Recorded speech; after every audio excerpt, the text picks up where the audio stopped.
यही तो मुझे लगता है सोसाइटी में कितनी शादियां बहुत टाइम से नहीं हुई ना। राहुल का क्या हुआ आंटी, आप ढूंढ रहे थे ना उसके लिए लड़की? वो शादी.com जीवन साथी हाँ। दोनों में बना दिया है प्रोफाइल, अच्छा। है हाँ ना। हाँ, नहीं नहीं, सही हाँ है। तो वही, लेकिन लड़की ढंग की नहीं मिली। मेरे को तुझसे भी पूछना था, अपने ओके। ससुराल में देखना जरा ठीक कोई है, तो लड़की। आप कैसी लड़की देखना चाह रहे हैं, मतलब क्या देख, दिक्कत आ रही तुझे तो है? पता है कि राहुल का गुस्सा उसका बहुत बड़ा प्रॉब्लम है, गुस्से पे कंट्रोल नहीं कर पाता। तो हमें एक ऐसी लड़की चाहिए ना जो उसके गुस्से को हैंडल कर सके, चुप रहे, अगर वो चिढ़ जा रहा है तो शांति से उसको हैंडल। एक क्या मिनट। हुआ?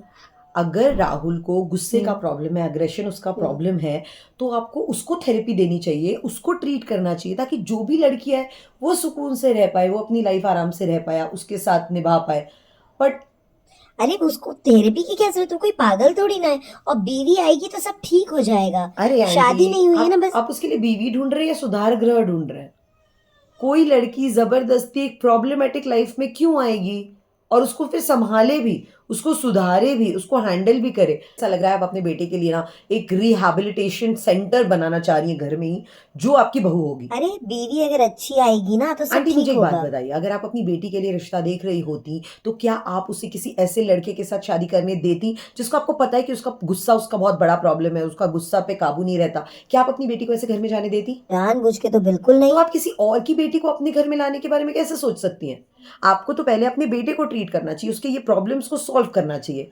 जब वो मेंटल पीस में हो, शादी के लिए मेंटली प्रिपेयर्ड हो। शादी के लिए मेंटली प्रिपेयर्ड होने का मतलब ये नहीं होता कि हाँ मुझे शादी करनी है, बल्कि ये होता है कि मैं मेंटली इतना कैपेबल हूँ कि मैं अपने बारे में, अपनी वाइफ के बारे में, अपनी फैमिली के बारे में सोच सकता हूँ with open mind and with calmness, सबसे इंपॉर्टेंट।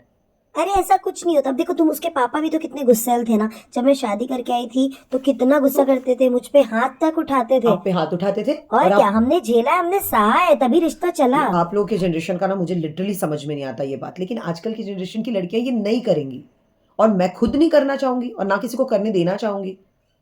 आप एक जीता जागता इंसान अपने घर में ला रही है ना, तो पहले अपने घर के माहौल को ऐसा बनाइए कि वो आकर वहां पे खुशी खुशी सर्वाइव कर सके।